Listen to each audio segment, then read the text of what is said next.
with everything there is a need to brand something.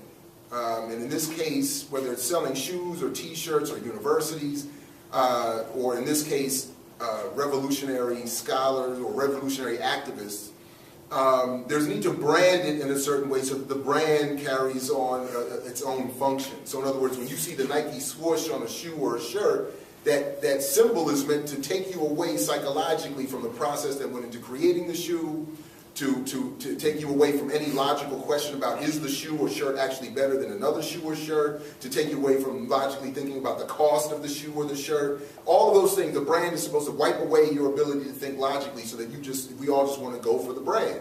Well, the same thing happens with scholarship, the same thing happens with figures such as Malcolm X and what they represent.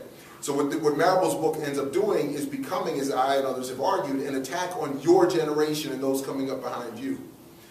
And the point I'm making here is that there has always been a goal, in fact stated explicitly in the counterintelligence program and under the FBI, that there is a goal here to make sure that black youth coming up after the 60s and 70s do not associate themselves with radical politics.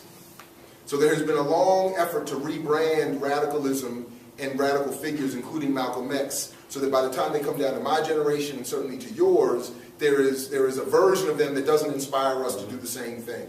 And ask the most basic questions. We know we've given you a lot to we said a lot, deal with. So if you want to ask the most basic question about Malcolm X, do so, because we want you to know about Malcolm X. That's the purpose of this tonight.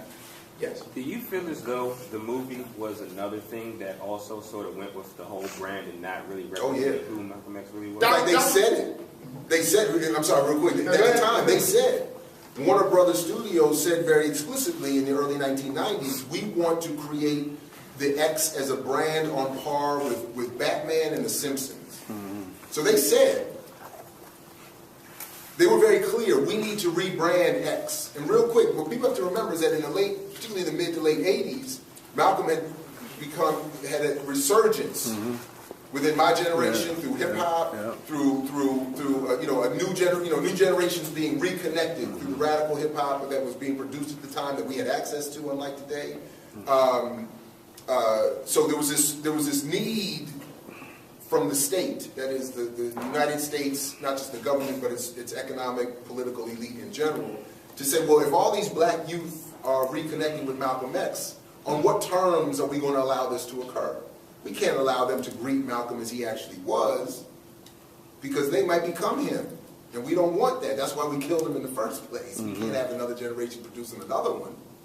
So to create and justify the cost or the presence of a movie like that in Hollywood, they have to rebrand him in a way that walks us away from his radicalism and towards a more marketable version of himself.